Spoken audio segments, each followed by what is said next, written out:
Goeiemôre maats, baie welkom by vanoggend se preekbegeleiding. Vanoggend kyk ons bietjie na die godheid van die Heilige Gees. Ons kyk bietjie hoekom ons sê die Heilige Gees is ook God. Kom ons lees eers saam uit Handelinge hoofstuk 4 vanaf vers 32 tot Handelinge hoofstuk 5. Hierdie gebeur in die vroeë kerk en kom ons kyk wat het hier gebeur. Hy sê, daar was 'n man, sy naam was Josef. Die apostels het hom Barnabas genoem. Barnabas beteken iemand wat ander mense bemoedig. Hy het 'n stuk grond gehad en hy het verkoop. Toe bring hy die geld en hy gee dit vir die apostels.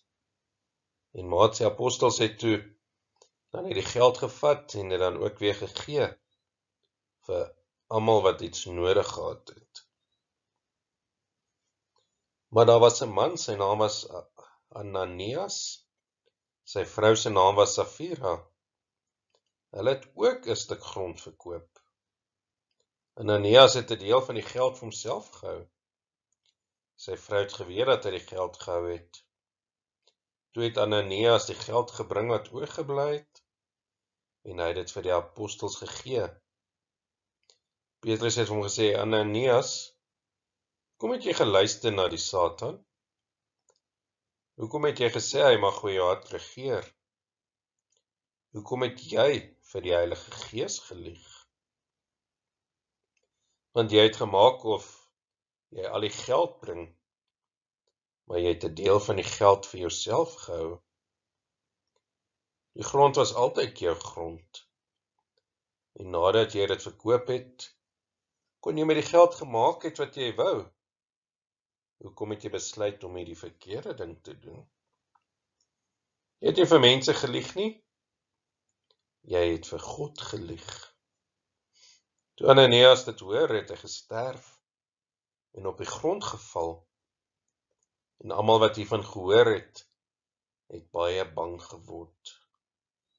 En so dit met sy vrou ook gebeur, sy het ook gekom, het vir gevra, vir hoeveel het hulle die grond verkoop, en sy het ook gejok, en sy het ook so gesterf, en al die mense het bang geword. Maar kom ons kyk dan, wat leer die Bybel ons van die Heilige Gees? Eerste sê ons, maar die Heilige Gees is ook God. Ons weet, ons sê van God, maar hy is drie-enig. Daar's 3 persone, Vader, Seun en Heilige Gees. Maar dit bly net een God. En hierdie is vir ons moeilik om te verstaan, dat hulle saam God is en God bly, maar dat daar 3 persone is. En die persone is nie dieselfde nie. Hulle is verskillend en hulle werk ook verskillend, maar hulle werk ook heeltemal saam. En daarom bely ons en sê dat die Heilige Gees was nog altyd daar, want God was nog altyd daar. En dat hy vanaf die Vader en die Seun uitgaan.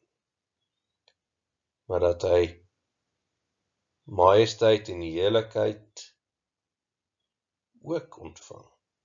Ons moet nie dink die Heilige Gees is minder God nie, want die Heilige Gees is ook God.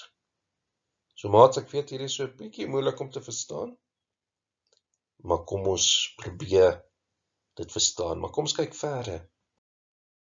Wat leer die Bybel ons oor die Heilige Gees? Die Bybel leer ons baie oor die Heilige Gees en hoe die Heilige Gees ook by ons is en hoe die Here die Heilige Gees ons gegee het. Maar kom ons kyk net na Psalm 139. Daarso sê, maar Here, U die grond en ken my. U ken my sit en my opstaan. U verstaan my gedagte. Waar sou ek heen gaan van die Gees en waarheen vlug van U aangesig? Kan ons vir God wegkruip?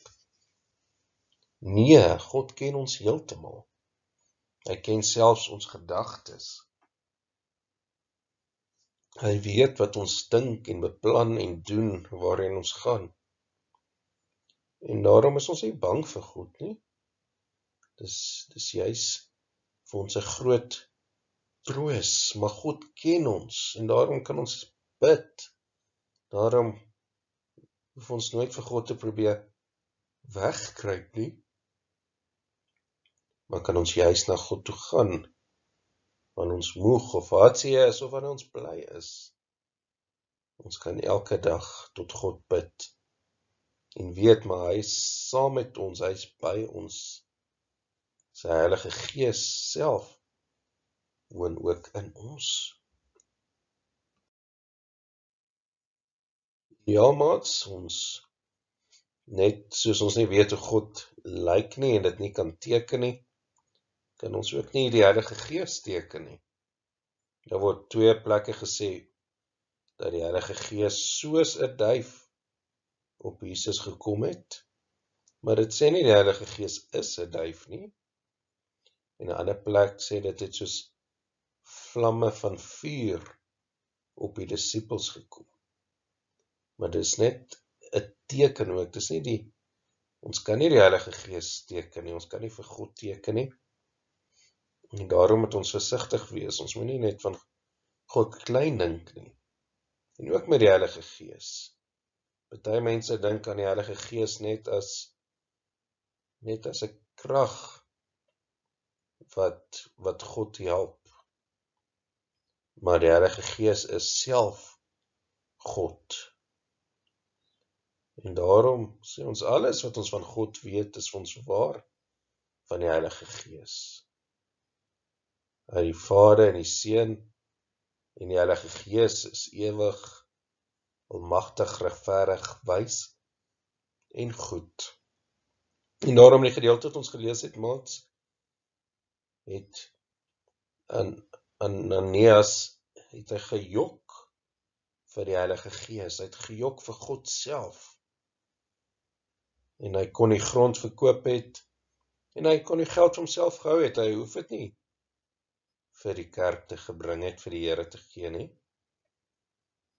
Maar nou bring hy net 'n deeltjie daarvan, en hy sê, maar hy het alles gegee. En dan besef mens kan nie vir God jok nie.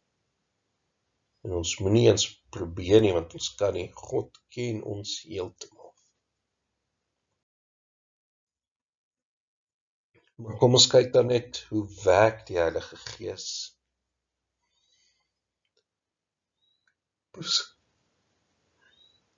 Psalm 104 vers 30 lees ons, maar U stuur die Gees uit. Hulle word geskape en U maak die gelaat van die aarde nuut. Die Heilige Gees werk vir ons hierdie vernuwing. En daarom kyk na die hart wat stikkend is, wat as te ware dood is, maar die Heilige Gees maak dit nuut. Die Heilige Gees plak nie net 'n pleister nie, maar hy gee vir ons 'n nuwe hart. En dit is vir ons so wonderlik dat die Here ook die Heilige Gees gebruik het om te skep, om te maak. Want hy die Heilige Gees kragtig in ons laat werk. Om ons ook nuut te maak, om ons hart ook te verander. Sodat ons vir God en vir ons maats kan lief wees. En so werk die Heilige Gees in ons. En so is God altyd by ons. En dit moet ons altyd onthou. Kom ons bid net saam. Here, ons groote God, dankie dat ons U kan ken as God drie-enig, Vader, Seun en Heilige Gees.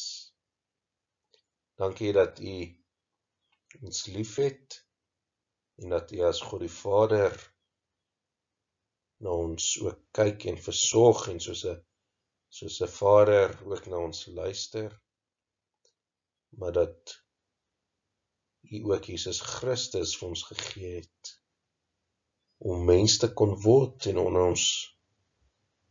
onder mense te kon woon, en so ook ons sondes op hom geneem het. Dankie dat U daar vir ons ook U liefde gewys het.